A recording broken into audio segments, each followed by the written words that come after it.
All right, as we get started here on 215 pounds, Glenn and I breaking them down for you. Here's another interesting weight class. There were some upsets last week at the district tournaments. I mean, you call it maybe an upset. John Pardo beating Mason Hale, and kind of convincingly 12-6 score. That makes you wonder. Mason Hale, not the biggest 215 pounder, but definitely has like success wrestling the bigger guys. Kind of an unknown guy coming out of nowhere, Dominic DeMano from Pottsgrove. Only 3 losses on the year. And of course, a name that we're familiar with, Lucas Doyle, lurking down there in the bottom half of the bracket. So there's some guys that can definitely scrap. Anthony Crawford, brother John Crawford from Strath Haven, is dangerous. He's the winner down in the South last week where Glenn was. So as we look, I got DiGiorgio winning this one over Doyle, and I'm going to call a close match. I think Doyle's going to close the gap only because they've wrestled so many times, Glenn. And it's the more you wrestle a guy, the more like you can close the gap because you know what they're going to do. And when you talked about Morrow and Sadradinov wrestling again and kind of reinvent themselves to stay one up. I think this is where, Doyle and that staff at Rock South are going to find a way to close that gap a little bit. I don't think enough to win, but I think it's going to be closer than people think. I really think it's going to be a contested weight here. Right, you stop me there. I'm gonna disagree with you on the final result of that match, but at the same time, Joe, I'm going to agree with you 100%. This is one of those weight classes where we have it exactly the same in the championship bracket all the way out. And I haven't gotten to see all these guys yet at 215. I know Hale has impressed me, and certainly Doyle I've seen a lot. And I've seen Doyle and DiGiorgio wrestle a lot. But let's just talk about those other guys. Pardo, again, coming from that Kennett team, this Kennett program, we really haven't talked a lot about, Joe. They did, get into duels this year. They really put a scare in. Was it Garnet Valley out of the gate? No, who did they wrestle first? Garnet Valley and Sun Valley wrestled out of the gate. So it's Westchester Henderson, right? Kennett gave him a little scare. Am I right? I'm not positive. We really haven't talked, but this is a kid that's coming out of a program where all of a sudden, they're winning. And the individuals are excelling, and he's only a sophomore. This is a kid we got to keep an eye on. 100%. That's why I have him, advance to the semis here as well. Like I said, I know a little bit more about Hale. I've seen him over the years, and certainly with the pedigree with his brother, and certainly Lucas Doyle. So, it was pretty easy to get my 4 here. But, I disagree. DiGiorgio and Doyle have wrestled a lot, and 2 years ago, it was a little different. They had some real battles, but DiGiorgio kind of has extended that gap. Doyle has to really get into the flurries and be a little more aggressive, and that has not worked for him with DiGiorgio. So maybe if Doyle slows it down a little bit, that may force DiGiorgio to open up on his offense a little bit more, which can create some of that scrambling that Doyle likes to do. But I don't see it happen because the last couple of matches, DiGiorgio has won those scrambles. So I think it's a tough one for Doyle to figure out. But I've watched these guys, and Doyle has beaten DiGiorgio in the past, just like Collins beat DiGiorgio. DiGiorgio beat Collins.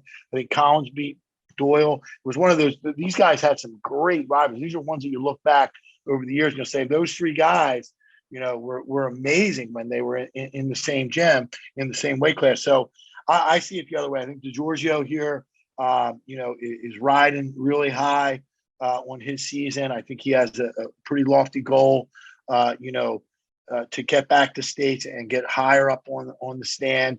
So I kind of disagree with you. The score, I think, was a major decision last time. So maybe it'll be a little bit less, but I just feel that Doyle has to kind of do some different things he doesn't want to do to beat DiGiorgio because he hasn't won the scrambles. That's my just personal opinion. I've seen them wrestle a lot. Yeah. DiGiorgio ranks 2nd in the state right now.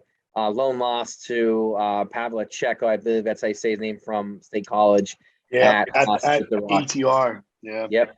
So as we back our way to, This weight class is a little different. This one, last few we saw like a lot of balanced talent. This one, not as much. And it's kind of not saying it should be expected, but we look at it from the lens of like, well, not every weight class can have like a 16 like really good guys. Here's one has quite a few. It's got some guys that aren't on the same level as those four semifinalists. We got if we look at first round matchups that could be interesting. I like Aiden Rowe and Francis McCoy. Yeah, good old Frankie McCoy. Some two stats about Frankie seniors. McCoy. So Frankie McCoy, again, a guy I know well, for obvious reasons. Won his first match in his career over the weekend where he didn't pin somebody. He won by one, I believe, major decision. Wow, he went the distance in the loss. Went the distance and lost, and he's only went the distance. He went the distance in a win. Oh, in a win. He pinned everybody. Yes, he pins. So he's a pinner. So like that he's got the puncher's chance. Like listen. That's a very interesting matchup in this weight class. I do have Rowe winning too, but if that's one you want to keep an eye on, it's a good one. I think Rowe can, when it comes down, can out wrestle him. But like Glenn, when you got a guy that has that puncher's chance, like it's fun to watch. So if you're watching one in this first round, like watch that match because McCoy can make things happen. Now again, like he can't get to his stuff. That's a problem. And here I want to say it's about Aiden Rowe. Aiden Rowe's, when I talked about Lepore being a program guy, like Rowe epitomized that for that Council Rock North program. I was a borderline 500 wrestler coming into this year, and he's 31-10 right now. I think that's phenomenal. It's a testament to whatever hard work he did to get there. I tip my cap to him, to his coaches, that made that all happen.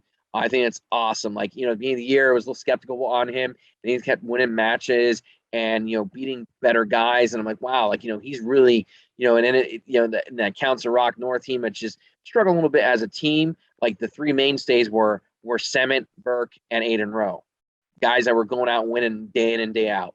And again, they wrestle a real competitive schedule. So I just want to make sure I made people aware of the level change Aiden Rowe has made in his career from junior to senior year. But yeah, the Frankie McCoy match could be a good match. Other than that, you're looking at possibly the next best match might be the Kankro Anton Skvortsov match, Radner Jr., who's been like kind of like a surprise guy for that Radner Raiders team. But I think Crawford wins, Hale wins, Domeno from Pottsgrove. I'm excited to see him in person, see what he's able to do. Pardo, again, like just a sophomore. Pardo, and then we're going to talk about Bailey Schindel at heavyweight, who's also a sophomore from that same Kennett program. And in Kennett, they had Joey Wutcher, who was, I believe, a regional qualifier last year, state qualifier, who only wrestled 6 matches this year, was real tough sophomore. I don't know what happened. I hope to get the story this weekend. But if he was in that lineup, that changes things a lot. That's a guy who would have won a lot of matches this year for that Kennett team. Kane Langle is a freshman. They're young. They got guys wrestling in the clubs down in southern Chester County there.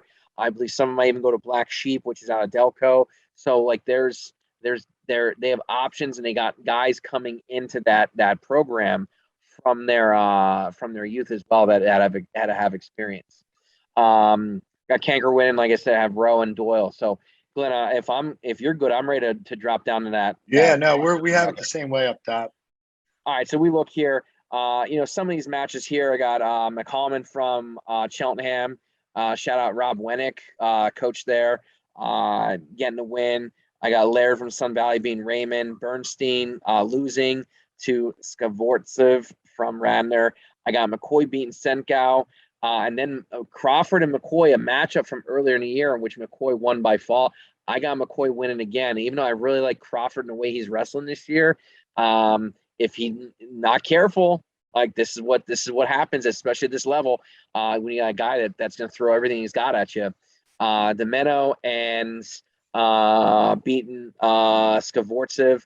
I got Laird beating Kankro, Rowe beating McCallman, and I got Rowe winning again. I got Domeno is like Frankie McCoy's kryptonite. Like he pins him every time here. I got Domeno beat him again.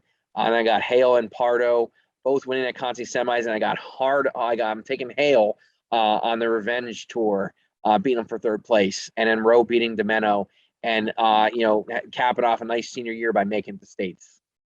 Yeah, I pretty much have it the same way. I have Hale and Pardo down there.